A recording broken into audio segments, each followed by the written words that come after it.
우리 할렐루야 샬롬하고 인사합니다. 할렐루야 샬롬 샬롬 샬롬 샬롬 샬롬 샬롬.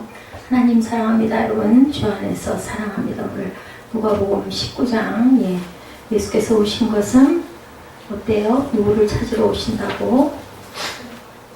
잃어버린 자를 찾아 구원하려 함이라. To save what was lost 라는 제목을 만들어 봤습니다. 누가복음 19장 내용이 굉장히 길었어요. 성경에서 잘 참고 이제 아주 숙달이 된 48절까지 건소리 안 하고 잘 읽었습니다. 우리 한번 19장 전체 한번 둘러보도록 그렇게 합니다. 예수 그리스도의 공생에는 우리 19장에서 새로운 전환 국면을 맞게 되는데, 지금까지 예루살렘을 향한 긴 여행이 19장에서 끝나고 예루살렘 입성에서부터 십자가의 순환 및 부활 사건에 이르기까지 마지막 한 주간이 시작되는 그러한 시점. 19장 내용상 크게 세 단락으로 나눌 수가 있는데, 오늘 그 19장을 보면 말씀한 부분이 여러 군데에 말씀이 많이 나와 있습니다. 마태복음 19장 16절에서 30절, 마가복음 10장 17절에서 31절, 누가복음 18장 18절에서 30절에도 삭개오 이야기가 나타나 있죠. 이 사람도 아브라함의 자손이다 라고 말씀을 합니다. 아브라함의 자손이기 때문에 구원을 받은 것이 아니라 구원받았기 때문에 이 사람도 아브라함의 자손이라고 예수님께서 삭개오에게 축복해 주시는 그런 내용이 1절에서 10절까지 중점으로 나와 있고, 오늘 우리 나누는 말씀의 본문의 구절이 1절에서 10절인데 전체 한번 둘러보도록 하죠. 구원받은 삭개오가 나타납니다. 세리장이죠. 삭개오는 2절에 보면 이렇게 증가하고 있습니다. 삭개오라 이름하는 자가 있으니 세리장이요 또한 부자라. 세리 중에서도 세리장입니다. 여리고성의 세리장이죠. 여리고는 상업의 길목에 매우 많은 통관세를 받는 고장으로 유명했고, 여리고성의 세리장인 삭개오는 부자죠. 그렇기 때문에 많은 것들을 아주 세리라고 그러면 이를 득득 깔았다 그러죠. 왜냐하면 너무나 세금을 많이 걷어서 착복을 했기 때문에. 그래서 일반 민중과는 어울리지 못하는 삶을 산, 왕따를 당하고 있던 사람, 돈은 많고 부자였지만 그러니 얼마나 외로웠을까. 세리는 창기와 더불어 죄인의 대명사로 그 시절에 불리우던 사람이다. 왜냐하면 세리들은 로마 정부의 앞잡이로 국민들에게 받은 세금으로 부정 축제를 했던 경우가 너무나 많았기 때문이다. 종려나무 성읍, 신명기 34장 3절에 내벽과 종려나무의 성읍 여리고 골짜기 평지를 수알까지 보이시고 이렇게 증거합니다. 세관의 책임자라고 하죠. 세리장은 누가복음 5장 27절에 그 후에 예수께서 나가서 레위라는 세리가 세관에 앉아있는 것을 보시고 나를 따르라 하시니, 레위라는 그 사람도 예수님께서 부르시죠. 예수님을 만나는 삭개오가 5절에 나타납니다. 삭개오는 물질적으로는 풍요를 누렸지만 영혼의 만족을 누리지는 못했다. 그래서 그는 항상 죄의식을 가지고 자신이 구원을 받아야 할 필요성을 느끼고 있었다. 다행이죠. 이렇다 보니까 사람들하고 너무 잘 어울렸더라면 이런 영혼의 그 어떤 만족을 느끼지 못하지 않고 너무 잘 나갔을 수도 있겠는데, 그런 부분이 부족하다 보니까 자기의 그 갈급함을 가지고 있었습니다. 그런 예수님에 관한 소문을 듣고 그분을 보고자 나아갔어요. 이게 중요하죠. 구원이 이룰 수 있는 기본이 바로 이 정말 사람들에게 멸시천대를 받던 삭개오였는데도 예수님을 만나려고 하는 사모하는 누구와 같이 야곱과 비슷하죠. 키가 작은 삭개오는 많은 근육 때문에 예수님을 볼 수가 없어요. 너무나 키가 작기 때문에. 그래서 뽕나무에 올라가서 아주 이 내용은 너무 유명하죠. 이 노래도 있습니다. 그때 마침 예수께서 그리로 지나가시게 됩니다. 주님은 뽕나무에 올라가 있는 삭개오를 보실 때 구원을 갈망하는 그의 갈급한 심령을 보셨어요. 중요한 건 마음밭입니다. 항상 우리가 얘기하지만 어떤 거치대나 어떤 유명세나 뭣도 소용이 없어요. 하나님께서는 기가 막히게 잘 보시죠. 네가 나를 믿느냐, 이게 중요합니다. 그 심령을 보고 계셨고, 예수님은 뽕나무에 올라가 있는 삭개오를 부르시며 속히 내려오라고 말씀하죠. 그리고 그의 집에 내가 오늘 너희 집에 유해야 되겠다. 유명한 말씀입니다. 5절이죠. 급히 내려와 즐거워서 영접을 합니다. 삭개오가 무사람을 보고 수군거리면서 저가 죄인의 집에 유하로 들어갔더라. 정말 이상하네. 저런 그 사람 같지도 않은 인간의 집에 왜 가? 이제 이렇게 수군거렸다는 거겠죠. 그리고 토색한 일이 있으면 사회나 갖겠다고 자신의 집에 예수께서 들어오시자마자 자기 소유의 절반을 가난한 자들에게 주겠다고 얘기하죠. 자, 그리고 남을 속여 빼앗은 건 내 갑자로 갖겠나. 뭐 예수님 뭐라고 하신 게 아니에요. 너 왜 그렇게 사니? 너 왜 그렇게 욕심이 많이? 이런 말 전혀 안 하셨는데 너무 기뻐서 영접을 하면서 막 감동이 와가지고 혼자서 그냥 신나가지고 막 고백을 하는데 얼마나, 그죠? 보면 이 부분에 보면 삭개오가 얼마나 순수했는지, 그죠? 얼마나 갈급했는지 이런 것들이 나타나 있습니다. 그러자 예수님께서 말씀하시죠? 예, 축복을 하십니다. 9절에 오늘 구원이 이 집에 이르렀으니 이 사람도 아브라함의 자손입니다. 이렇게 영접하고 찬양하고 하나님을 영접하면서 기뻐하면서 가진 것을 내놓겠다라고 할 때, 예, 하나님께서는, 예수님께서는 그 마음밭을 보시고 축복하신다. 그래서 우리가 깊은 영적인 그러한 그 깊이를 느껴야 됩니다. 그러면서 10절에 인자가 온 것은 잃어버린 자를 찾아 구원하려 오는 것 같다. 예수님은 오신 게 육신의 질병, 병 고쳐주고 이런 역사를 많이 하고 귀신 쫓아내는 것도 많지만 사실은 그걸 통해서 구원하려고, 영혼을 구원하려고 오시는, 몸을 깨끗하게 하려고 오신 게 아닙니다. 그래서 예수님은 구원의 선포와 더불어 삭개오를 아브라함의 자손이라고 이렇게 선포하기 아주 중요한 부분입니다. 하나님은 늘 개인을 감찰하고 계시죠. 시편 139편 1절입니다. 야훼께서 주께서 나를 살펴보셨으므로 나를 아시나이다. 하나님께서는 저와 여러분을 아십니다. 그리스도를 즐거이 영접하죠. 삭개오가 그랬습니다. 5, 6절에 예수께서 그곳에 이르시어 쳐다보시고 뽕나무를 쳐다보시고 삭개오야 속히 내려 내가 오늘 내 집에 유하여겠다. 뭐 유할 곳이 없어서 그러셨겠어요. 삭개오 심령이 내 마음에 들어왔던 거죠. 급히 내려와 즐거워하며 영접합니다. 아주 즐겁게, 억지로 아니면 할 수 없이가 아니죠. 여기서 중요한 건 이겁니다. 그리고 이제 11절부터 27절까지 돌에 대한 비유가 나타나 있는 것이 보입니다. 은화 열무나 비유가 나타나죠. 마태복음 25장 14절에서 30절에도 같은 내용이 나타납니다. 그들이 이 말씀을 듣고 있을 때 비유를 더하여 말씀하시니 이는 자기가 예루살렘에 가까이 오셨고 그들은 하나님의 나라가 당장에 나타날 줄로 바라보는 사람들은 그렇게 뭐 했어요? 사모하는 마음을 가졌죠. 예루살렘으로 올라가기에 앞서 예수님은 마지막으로 사람들에게 열무나 비유를 들려주시죠.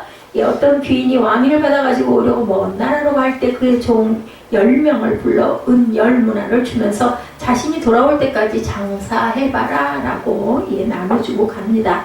귀인의 행동에서 우리는 그가 종들을 신뢰했고 종들의 충성 여부를 시험했음을 또한 알 수가 있다. 우리의 삶에 있어서도 마찬가지죠. 즉 자신의 일이나 다른 사람의 일을 막론하고 작은 일에 충성된 자는 큰 일에도 충성되지만 작은 일이 불의한 자는 큰 일에도 불의한다. 그래서 무엇보다도 작은 일부터 우리는 그것을 귀하게 여길 줄 알아요. 그까짓 것, 대단한 것만 바라봐서는 안 되겠죠. 비유가 아니면 말씀하지 아니하시죠. 마가복음 4장 34절에 비유가 아니면 말씀하지 아니하시고 다만 혼자 계실 때 그 제자들에게 모든 것을 해석하시더라 라고 나타나 있습니다.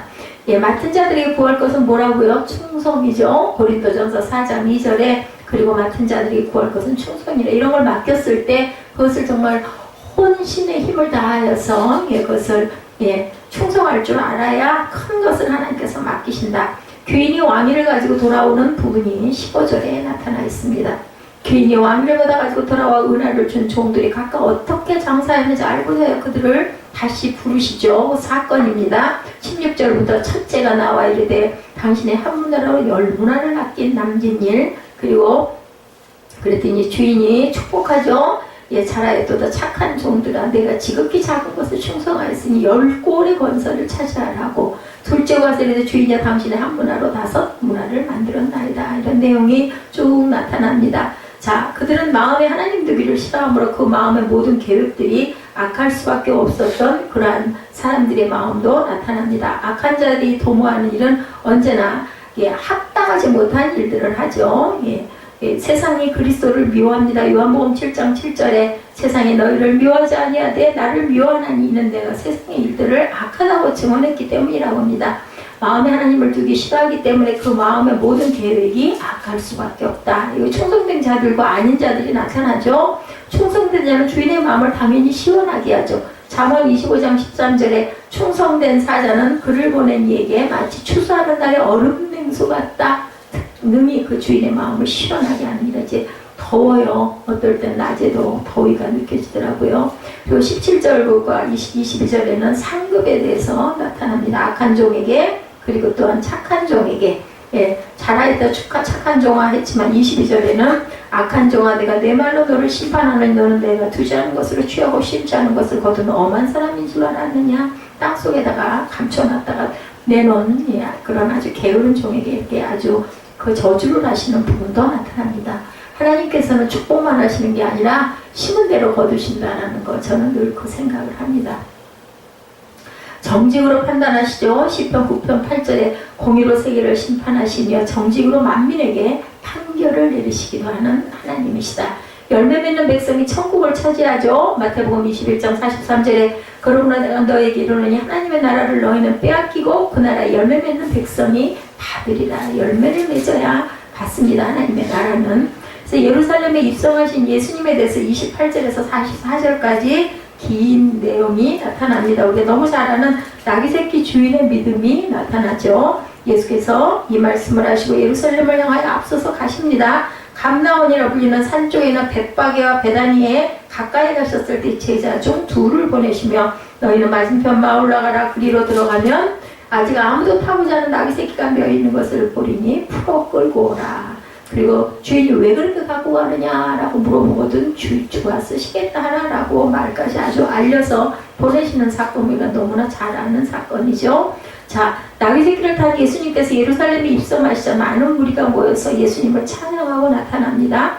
나귀의 실질적 주인은 바로 누구? 예수님이라는 게 증거가 됩니다. 시편 50편 10절에서 11절에 보면 이는 삼림의 짐승들과 무산의 가축이 다 내 것이며 산의 모든 새들도 내가 아는 것이며 들의 짐승도 내 것이니라. 예, 하나님이 지으셨죠. 선지자의 말씀을 이루고자 하셨다. 마태복음 21장 4, 5절에 이는 선지자를 통하여 하신 말씀을 이루려 하심이라 일렀을 때 시온의 딸들에게 이르기를 내 왕이 내게 임하나니 그는 겸손하여 나귀 곧 멍에 매는 짐승의 새끼를 탔도다 하라 하였느니라. 예, 이렇게 증거되어 있습니다. 나귀는 겸손을 의미합니다. 왜 말을 타지 않고 나귀를 탔느냐면 예수께서 겸손의 왕이기 때문이다. 멸망을 안타까워하셔서 우시는 장면이 나타나죠. 예루살렘에 입성하신 예수님은 장차 예루살렘이 멸망할 것을 아시고 또 성전이 무너질 것을 아시고 우시는 내용이 41절에 보면 나타나 있습니다. 예수께서 그들에게 이르시되 사람들이 어찌하여 그리스도의 다윗의 자손이라 하느냐.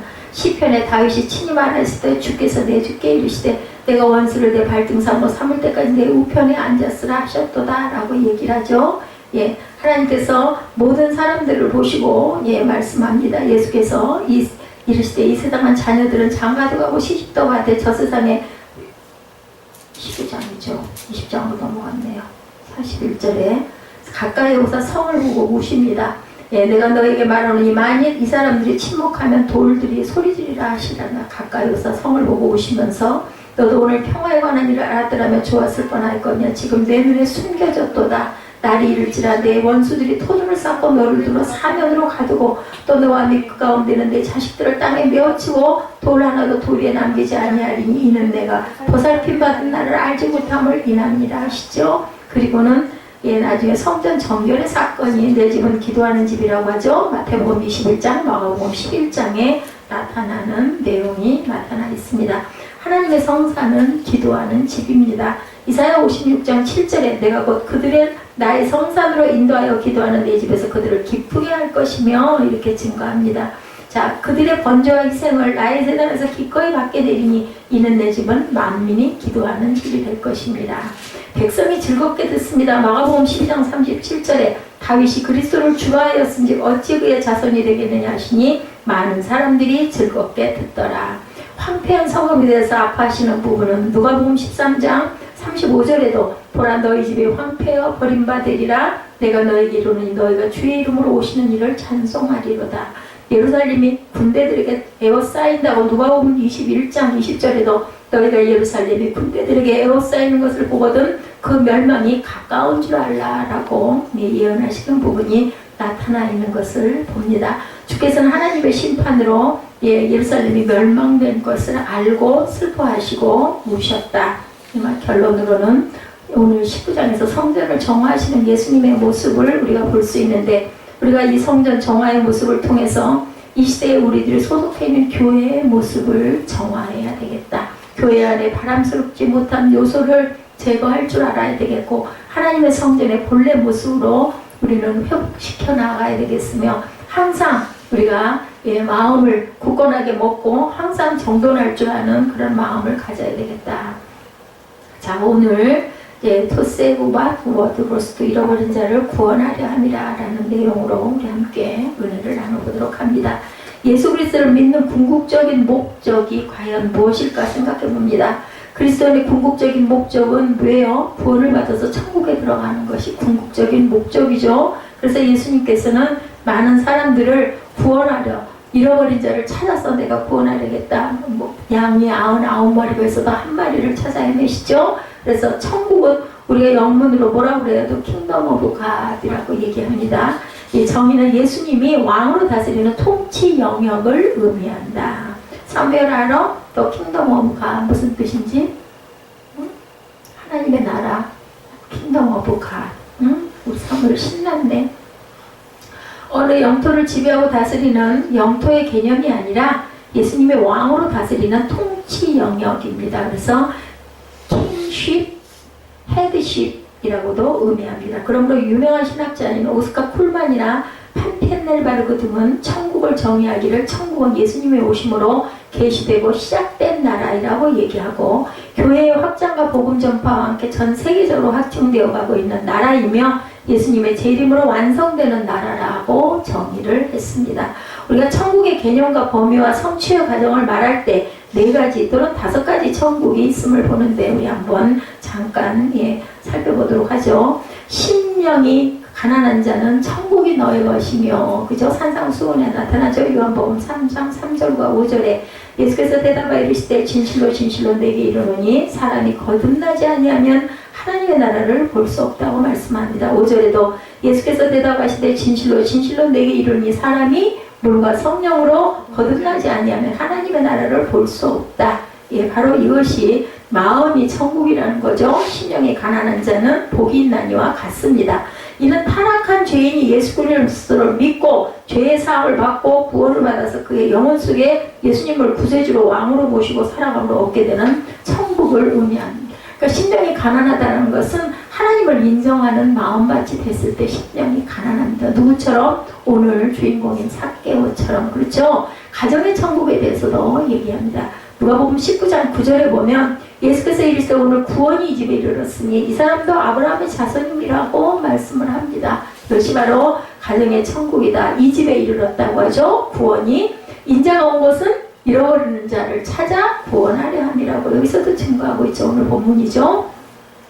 이는 가정의 모든 식구들이 예수 그리스도를 믿고 구원을 받아서 예수님의 말씀과 성령의 지배를 받으면서 살아가는 가정의 상태를 의미합니다. 그래서 가정천국. 우리 주변에는 개인의 구원과 심령의 천국은 이루어졌으나 아직도 가정의 모든 식구들이 예수 믿고 구원받지 않은 그러한 사람, 그 가정들도 많은데, 우리가 이웃을 통해서 아니면 가족을 통해서, 그죠? 부모를 통해서, 자녀를 통해서 가정이 온전히 하나가 되는 천국이 가장 중요합니다. 하나님께서 이 땅에 가장 크게 축복하신 것은 세상을 지으시고 첫 번째로, 그죠? 가족 관계를 주셨어요. 가정을 주셨습니다. 그것이 바로 공동체의 출발이고 교회의 출발이라는 것을 우리가 알아야 되겠다. 교회의 천국에 대해서는 사도행전 2장 41절에서 47절 내용으로 나타납니다. 너무 잘 아는 말씀이죠? 제가 짧게 끝부분 46절과 47절만 여러분들에게 전하도록 합니다. 날마다 마음을 같이하여 성전에 모이기를 힘쓰고 집에서 떡을 떼며 기쁨과 순수한 마음으로 음식을 먹고 가정마다 돌아다니면서 함께, 그죠? 떡을 떼며, 그래서 그 부용 예배라는 것이 탄생을 했습니다. 하나님을 찬미하며 온 백성에게 칭송을 받은 주께서 구원받은 사람을 날마다 더하게 하시니라. 이렇게 해서 돌아다니면서 함께 모여가지고 예배드리다가 그것이 바로 무엇으로? 교회로 이루어지는 부분, 교회의 천국입니다. 그래서 구원을 받도록 부르심을 받은 여러 개인들과 가정이 모여서 공동체를 이루고 그들이 함께 모여 예배를 드리고 양육과 훈련을 받으면서 함께 사랑과 사귐을 나누며 주님의 지상명령인 복음을 전하고 사명을 감당하며 예수님의 말씀과 성령의 지배 아래 살아가는 교회 공동체를 의미하죠. 그래서 교회는 천국을 소유한다, 해빙, 보존한다, 키핑, 전한다,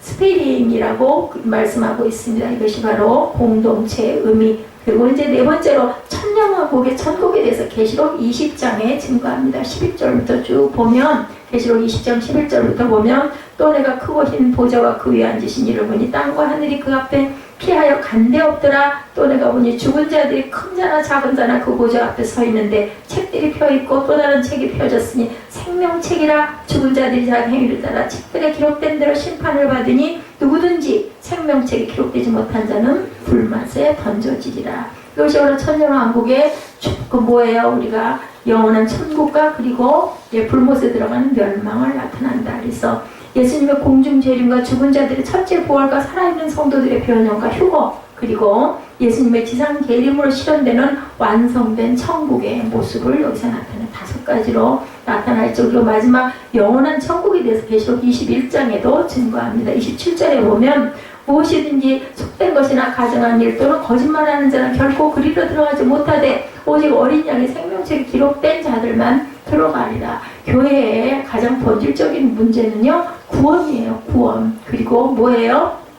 부활이죠. 그죠? 구원받아서 부활하는 것이 우리의 그 목표이고 목적입니다. 십자가의 목적입니다. 이는 천년왕국 이후에 이어질 새하늘과 새 땅의 천국을 의미하고 하나님이 친히 임하셔서 영원히 다스리실 완성된 하나님의 나라를 의미한다. 그래서 계시록 20장과 21장은 영원한 천국과 그리고 천년왕국의 천국에 대해서 말씀하고 있다는 것을 우리가 생각을 하고 가야 될 것 같다. 5가지 마음의 천국, 요한복음 3장 3절에서 5절, 또한 두 번째로 가정의 천국, 오늘 누가복음 19장 9절 10절, 그죠? 그리고 교회의 천국은 사도행전 2장 41절에서 47절, 천년왕국은 계시록 20장, 그리고 영원한 천국은 계시록 21장의 말씀이라는 5가지 천국을 보여주고 있다는 것을 잊지 마시기 바랍니다. 사망과 심판이 없고 마귀나 악한 영들이 없고 구원을 받은 의인들만이 하나님과 함께 영원히 사는 나라인데, 지상에 있는 성도들은 나나 구원받고 평안을 누리는 개인 자신의 심령의 천국에 이른 것에 만족하지 말고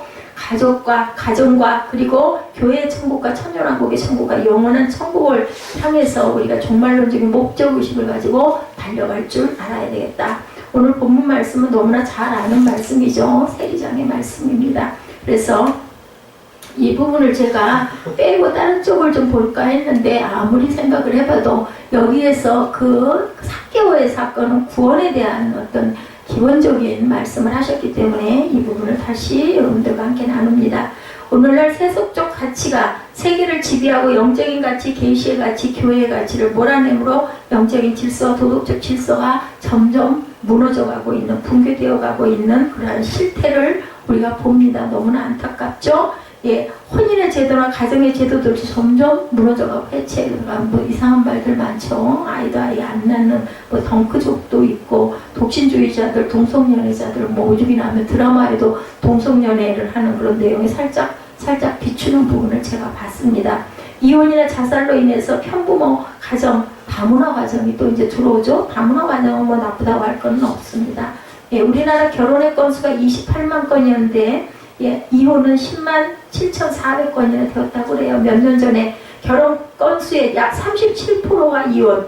하나님은 인간의 행복을 위하여 결혼 제도를 만드셨고 가정마다 행복하게 살라고 말씀을 하셨는데, 하나님은 가정의 행복을 위해서 온 가족이 예수를 믿고 구원을 받아서 가정의 천국을 이루며 살기를 소원하셨어요. 그런데 말씀을 통해서 은혜를 받고 가정을 든든히 지키며 가정 천국을 이루며 살도록 우리는 꼭 그 부분을 명심하고 가야 되겠다. 세상에서 성공하고 부자가 되었으나 불행한 삭개오의 과정에 대해서 1절에서 4절에 증거하고 나타납니다. 삭개오는 세리장이고 부자였죠. 돈 많고 높은 지위와 명예를 가지고 있었지만 사람들에게 외면당하죠. 그랬다 보니까 고독했고 하나님의 나라를 그것을 그냥 바라보고 사모하는 그런 마음을 갖고 있음으로 인하여 구원을 받는 내용. 그러니까 중요한 것은 내가 구원받기 위해서는 사모함이 분명히 있어야 되겠다. 자, 일찍이 이 세상의 모든 부귀영화를 누렸던 솔로몬이 이르기를 뭐라 그래요? 헛되고 헛되며 헛되고 헛되도다. 모든 것이 헛되다고 탄식을 했어요. 이것도 이 솔로몬도 가장 부귀영화를 누렸던 어떤 모델로 등장을 했다는 것을 우리가 알아야 된다. 세상에서도 마찬가지죠. 대단한 것들을 아무리 많이 누리고 해봤다 한들 그거는 일장 축복이에요. 물론 잠깐 동안은 그죠? 너무너무 촉각적으로 아름답고 기쁘고 좋고 환희스럽고 했겠지만 그것이 영원할 수는 절대 없다라는 것. 오늘날 하나님 없이 성공가들을 향해서 세상의 재물과 권세 행복을 향하여 달려가는 사람들의 탄식을 대변해주고 있는 것이 바로 솔로몬의 탄식이라는 것. 하나님을 떠나 개인이나 가정은 결국 헛되고 헛된 삶을 살아가고 있다는 것을 절대로 잊어버리지 말아야겠다. 나이가 드니까 특히나 그 부분이 저는 굉장히 피부에 가까이 옵니다. 온 가족이 예수를 믿고 구원을 받음으로 가정천국을 이룬 삭개오의 가정이죠. 예수께서 일세 오늘 구원 20일 이르렀으니 이 사람도 아브라함의 자손이미로다. 이거는 뭘로도 살 수가 없는 축복이죠. 9절에서 10절에 인자가 온 곳은 잃어버린 자를 찾아 구원하려 함이라. 삭개오가 모델이에요. 여기는 예수님이 거하는 곳은 구원을 받게 된다. 예수님을 영접하는 자는 영적인 구원을 받는다라는 것을 말씀합니다. 삭개오는 예수님을 만나기를 사모했죠. 그렇게 못되게 굴고 세리장으로 있으면서 많은 사람들에게 손가락질을 받았지만 예수님을 사모하는 마음으로 삭개오의 가정을 구원해 주시고 아브라함의 자손이라고 선포하셨다는 것. 삭개오의 가정은 이제 예수님을 왕으로 모시고 예수님의 말씀과 성령님의 통치로 인도를 받으며 살아가는 가정이 되었다는 것.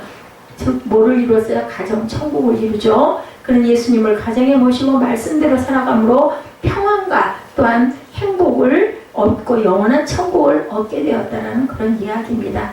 예수님의 가정에 오시면 어둠의 세력이 물러가죠. 죄의 세력이 물러간다. 악한 병마가 물러가죠. 가난이 물러가고 영적으로나 육신적으로나 진정한 부요함에 이르게 된다. 이 세상에서 가장 안전하고 든든한 가정은 예수님을 모시고 살아가는 가정이라는 것을 절대로 잊어버리지 말아야 되겠다. 시편 기자가 말합니다. 시편 127편 1, 2절이죠. 야훼께서 집을 세우지 아니하면 세우는 자의 수고가 헛되며 야훼께서 성을 지키지 아니하면 파수꾼에 깨어있음이 헛되도다. 너희가 일찍 일어나고 늦게 누우며 수고의 떡을 먹으며 헛되도다. 그러므로 야훼께서 그의 사랑하는 자에게는 뭐를 주셔요? 잠을 주신다라고 말씀합니다. 2절 하반절이 다른 역본에는 야훼께서 그가 사랑하는 자들에게는 그들이 잠들어 쉬고 있을 동안에도 그들의 필요를 공급해 주신다라고도 의역이 되어 있습니다. 홀리 바이블에 나타나죠. 이는 하나님 없이 밤과 낮으로 일만 한다고 집이 세워지는 것이 아니라 잠들어 쉬는 동안에도 하나님께서는 필요를 공급해 주시는 도우심이 있어야 그 가정이 든든하고 복될 수 있다는 거죠. 세상의 가치를 중요시 여김으로 헛된 것들을 추구하느라고 영적인 가치, 최상의 가치, 영원한 가치가 되신 예수님을 가정에서 몰아내지 말아야 되겠다. 예수님을 가정의 중심에 모시고 예수님을 최고의 가치로 삼고 살아감으로 가정의 천국을 이루고 평안하고 행복한 가정을 이루며 이를 대대로 이어가는 축복이 저와 여러분에게 임하기를 축원합니다. 가정 천국을 이루어서 자기의 소유를 팔아 가난한 자에게 나눠주고 베푸는 삭개오의 가정은 어땠는가? 삭개오에 가서도 주께 여쭤오되 주여 보옵소서 내 소유의 절반을 가난한 자들에게 주겠사오며 만일 누구의 것을 속여 빼앗은 일이 있으면 네 갑절이나 갚겠나이다라고 고백하는 게 8절에 나타나죠. 삭개오는 온 가족이 함께 예수를 믿고 구원을 받아 가정 천국을 이름으로 변화의 삶을 살고 새로운 인생을 살게 됐어요. 그럼 예수님을 믿고 무엇이 변화되었을까 봅니다. 그의 인생과 가정의 소유자, 그죠? 오너, 주인, 메스터, 우두머리, 헤드십, 지배자, 로드십으로 바뀌었다. 예수님을 믿고 구원을 받은 삭개오의 인생은 예수님이 그의 인생과 가정의 소유자의 주인이요 우두머리요 지배자로 바뀌게 됩니다. 그는 예수님이 주인이고 왕으로 다스리는 인생을 살게 되죠. 우리 인생과 가정도 예수님이 주인이고 왕으로 다스리는 인생을 살아가야 되겠다. 그의 인생과 가치관이 바뀌죠. 지금까지는 세상의 가치, 세상의 재물, 명예, 부귀, 영화가 최고의 가치였습니다. 그에게는 그것을 많이 소유하고 누리는 것이 인생의 성공이고 최고의 가치라고 생각했는데 이제부터는 영적인 가치, 계시의 가치, 믿음의 가치, 예수님과 말씀의 가치, 교회의 가치 등이 더 소중하고 귀하다는 것을 깨달은 삭개오로 변화가 되었다. 인생의 목적과 사명이 바뀌고 물질관이 바뀌죠. 삭개오는 지금까지는 더 많은 재산을 모으고 더 많은 부와 명예와 즐거움을 누리고 가족만 돌보고 사는 것이 인생의 목적의 전부였는데 이제는 예수님을 모시고 나서는 자기 자신의 욕심과 이기심을 버리고 자기 자신을 희생하고 이웃을 돕고 베풀며 살아야 함을 깨닫게 되죠. 그러니 이제 자기가 지금 현재 소유하고 있는 재산의 절반을 팔아서 가난한 자들을 구제하고 선한 사업에 쓰겠다라고 고백하는 부분이 8절에 나타나는 거죠. 그는 이르기를 삭개오가 서서 주께 여짜오되 주여 보시옵소서 내 소유의 절반을 가난한 자들에게 주겠사오며 만일 누구의 것을 속여 빼앗은 일이 있으면 네 갑절이나 갚겠나이다 라고 결심을 하죠. 그에게 새로운 사명이 보이고 이웃과 세계를 바라보는 눈이 열렸다는 것을 이 내용에서 알게 됩니다. 하나님은 오늘도 우리들 가정에 찾아오셔서 가정을 구원하시고 가정 천국을 이루게 하시고 인생의 이런 새로운 가치관과 목적과 사명을 깨닫게 하신다는 것. 그래서 세속적인 인생관과 가치관이 영적인 인생관과 가치관으로 바뀌어 가야 되겠다. 옛날 어느 나라의 왕이 두 신하에게 각각 중요한 임무를 맡깁니다. 그것은 이 세상에서 가장 악한 것과 가장 선한 것을 찾아서 가져오라고 명령을 했어요. 왕의 명령을 받은 두 신하는 온 세상을 다니면서 나중에 상자 하나씩을 들고 돌아와요. 그걸 구하러 돌아갔다가 먼저 가장 좋은 것을 가져오라는 명령을 받은 신하의 상자를 열어보니까 거기에는 사람의 혀가 잘려져서 들어있었다고 합니다. 이어서 가장 악한 것을 가져오라는 명령을 받은 신하의 상자도 열어보니 거기에도 똑같이 사람의 혀가 들어있었다고 그래요. 왕 앞에서 두 신하는 혀야말로 가장 좋은 것이다 또는 가장 악한 것이라고 열띤 논쟁을 벌입니다. 두 신하의 이야기를 들어보는 왕은 세상에서 가장 악한 것이 사람의 혀고 가장 선한 것도 역시 사람의 혀라는 결론을 내렸다는 이야기가 있습니다. 사람의 혀는 사용하는 사람에 따라서 이 세상에서 가장 좋은 일도 가장 악한 일도 할 수 있다. 그렇죠? 남을 욕하고 비방하고 헐뜯고 부정적인 언어를 말한다면 가장 악한 혀가 될 것이고, 그리고 찬양하고 하나님을 경배하고 그 이웃을 칭찬하는 그러한 혀라면은 세상에서 가장 선한 것이 될 수 있다는 거죠. 말은 단순한 소리에 불과한 것이 아니고 말에는 생명의 에너지가 담겨 있다. 우리는 수시로 너무나 많은 죄를 짓습니다. 이 혀로 인해서. 그래서 중요한 것은 우리가 입술로 자꾸 선포를 해야 되겠죠. 더럽고 추한 것들 입술에서 나오지 않도록. 그죠? 말로 인해서 한 사람의 인생이 크게 변화되는 것을 우리가 많이 봅니다. 그래서 자녀들에게는 되도록이면 아주 정말 못됐더라도 정말 좋은 축복의 말을 많이 해야 되겠다. 방황하던 사람이 말 한마디로 인해서 정신을 차리고 바른 길로 돌아오게 되는 일도 많죠. 반대로 말 한마디로 큰 상처를 받고 낙심하고 그리고 좌절하고 빗나가는 일들도 많습니다. 자신 입에서 나오는 말 한마디가 남에게 어떤 영향을 끼치는지를 우리가 잘 생각해 줘야 되겠고, 남을 아프게 하고 남을 상처 주는 일은 정말 없어야 되겠죠. 어떤 말을 하고 사느냐에 따라서 나의 인생이 바뀐다는 것을 기억하시기 바랍니다. 자, 그래서 자신이 부자가 될 수만 있다면 남의 고통쯤은 철저하게 외면해가는 그러한 삶을 절대로 살아서는 안 되겠다. 자, 지독한 구두쇠고 냉혈하린 삭개오가 정직한 사람이 됐어요. 자선사업가가 되고 다른 사람의 어려움을 진심으로 불쌍히 여기고 도와주는 멋진 사람이 됩니다.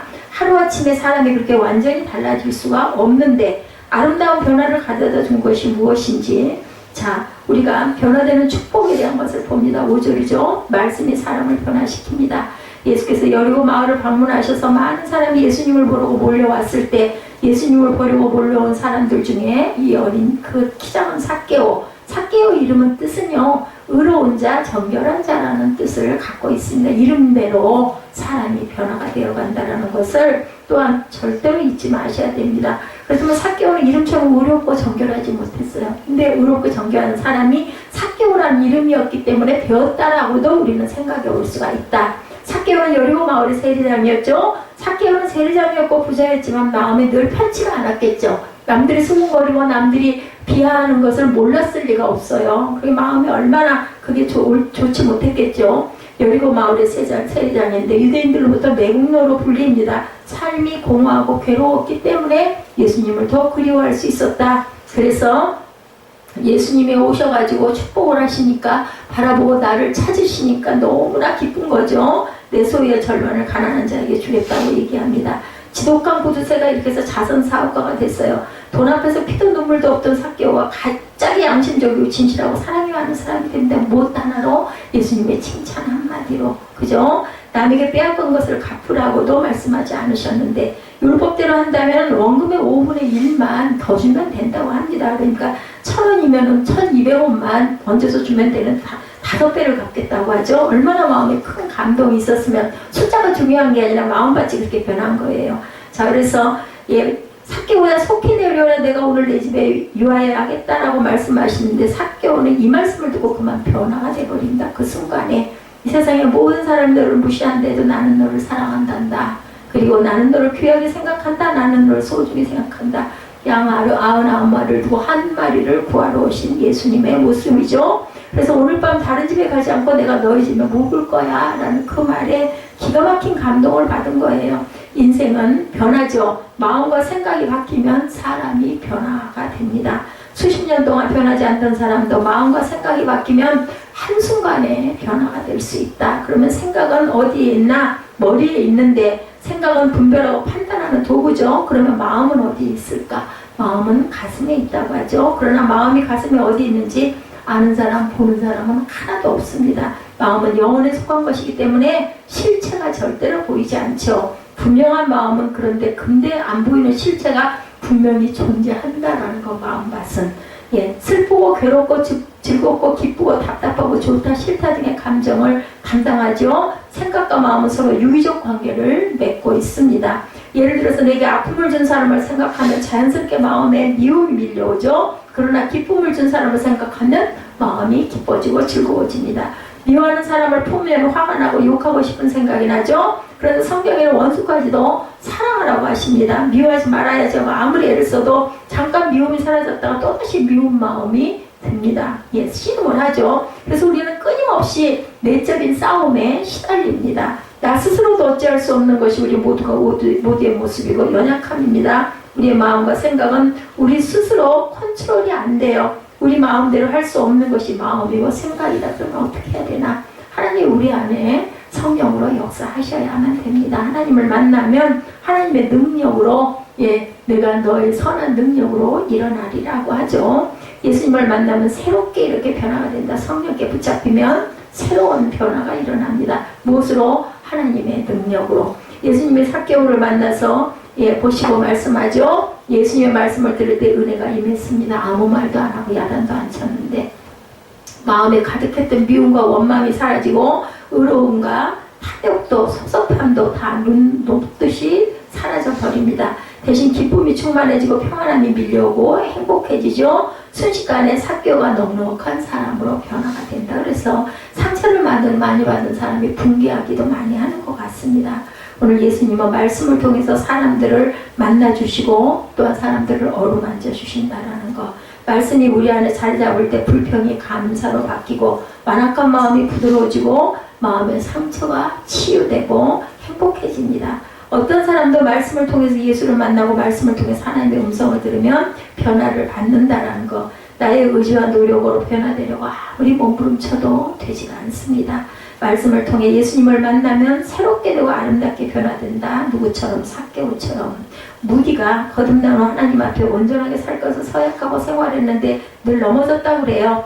이래서는 안 되겠다고 생각한 무디는 산으로 들어가서 기도를 했어요. 기도 중에 하늘의 신령한 은혜를 맛보게 됩니다. 하늘의 신기한 복들이 그의 심령에 물밀듯이 쏟아져 내립니다. 이제 나는 됐다라는 생각을 하고 산을 내려와 살았지만 한 달도 못 돼서 또다시 산으로 되돌아갔다고 그래요. 유명한 부흥사 목사님으로부터 은혜를 받아야겠다고 생각하고 부흥 집회를 쫓아다니기도 했지만 역시 오래가지를 않았다고 합니다. 그래서 무디는 스스로 탄식하기를 나는 화인 받은 양심인가 보다. 저도 이랬던 적이 있습니다. 이 말씀에 마음에 꽂혔던 적이 있었습니다. 길가밭처럼 씨가 자라지 못하는 마음인가 보다며 스스로 혐오스럽게 여겼다고 그래. 그러다가 어느 날 성경을 읽다가 로마서 10장 17절이 확 다가왔다고 합니다. 그러므로 믿음은 들음에서 나며 들음은 그리스도의 말씀으로 말미암느니라. 무디는 말씀을 날마다 읽기 시작하고 그리고 변화가 되었다라고 그래요. 무디는 전 미국의 역사를 뒤바꾼 우리가 너무나 잘 아는 위대한 설교자가 되죠. 말씀의 능력에 사로잡혀 새롭게 되어 죄와의 싸움에 승리하고 놀랍게 쓰임을 받습니다. 삭개오는 좋은 집에 살았지만 기쁨이 없었고 행복하지 않았죠. 외로웠죠. 패배감 속에서 살았습니다. 나는 불행한 사람이구나 하는 의식 속에 비참하게 살아갈 때 예수님을 만남으로 그 인생이 바뀌었다. 그것은 곧 무엇이냐면 말씀을 만난다라는 거예요. 뭐 대단한 집회를 쫓아다니고 아무리 기도를 오래 해가지고 감동이 와도 감동이 끝까지 가지는 않아요. 그것이 무엇으로 이어져야 된다? 말씀 속에 우리가 마음을 쏟을 줄 알아야 되겠다. 그래서 9절에 오늘 구원이 이 집에 이르렀으니 이 사람도 아브라함의 자손입니다. 모든 이들에게 죄인 취급받던 사람이 죄사함을 받고 구원함을 받는 건 무엇으로? 말씀으로 구원함을 받고 말씀으로 변화를 받았다는 것을 절대로 잊지 말아야 되겠다. 그래서 믿음의 말이 사람을 변화시킨다는 것을 잊어버리지 말아야 되겠다는 거죠. 삭개오에게 아클레스건은 물질이었었어요. 탐욕의 노예가 되어 돈이 이끄는 대로 살다 보니 하나님과 멀어지고 사람들을 다 잃어버리게 되었죠. 무서운 지옥에 스스로 갇혀 비참하게 삽니다. 예수님이 그에게 오셨을 때 믿음으로 선언하지 않으면 또다시 예전의 삶으로 돌아가고 비참하고 불행한 삶이 이어질 것을 알고 삭개오는 감동을 받아서 무슨 감동이었을까요? 성령의 감동이죠. 성령의 능력입니다. 입술로 담대하게 고백을 하는 거예요. 여러분, 내 재산의 절반을 내어놓겠고 내가 죄를 짓고 남의 거를 빼앗은 게 있으면 5배를 갖겠다고 입술로 선포를 하는 거죠. 과거의 비천함한 삶으로 돌아가게 만드는 것을 과감하게 예수께 맡기겠다라고 선포한 삭개오의 그런 그 변화, 믿음, 이것은 무엇으로? 예수님의 사랑으로 인해서 변화가 됐다라는 거죠. 그래서 우리가 항상 누군가를 타이르고 때는 사랑으로 품어야 되겠다. 우리가 말씀으로 다가오는 예수님을 만나면 우리의 생각과 마음이 변하고 우리의 삶이 아름답게 변한다는 것. 하나님의 말씀에 집중하고 말씀의 능력을 힘입어 살아야 된다는 것. 어떤 것도 영원한 것은 없어요. 그래서 우리는 늘 성경을 가까이 하고 말씀 속에서 우리가 그 은혜를 받으려고 항상 노력을 해야 된다. 그러기 위해서 우리 뭐예요? 찬양과 경배를 드리고 기도를 하고 그리고 말씀을 깊이 묵상하기 위해서 우리가 수요 예배를 드리고 금요 철야를 드리고 그리고 전체 장을 우리가 보면서 그 증거를 짚어갑니다. 그래서 항상 수요 예배와 금요 철야는 우리 보통 예배에 한 3회 정도의 분량이 되지만 이것도 하나님의 은혜라고 저는 생각을 합니다. 여러분에게 전하면서 저도 또다시 한번 선포하면서 은혜를 받고 그리고 한 사람이 있을지라도 한 영혼을 소중하게 여기시고 양 99마리를 두고도 한 마리를 찾아 나서는 그런 목자의 심정으로 삭개오를 구원하시려고 바라보시고 내려와라 내가 내 집에 머물겠다 하시는 것은 성령께서 그저 삭개오 안에 들어가신 사건입니다. 이것을 통해서 은혜를 받으시고 그저 잃어버린 자를 찾아 구원하러 오시는 주님을 항상 기쁘게 영접하고 입술로 고백하시는 저와 여러분 되시기를 주님의 이름으로 축복합니다. 우리 결단 찬양하시고 축복의 예배를 마치도록 하죠.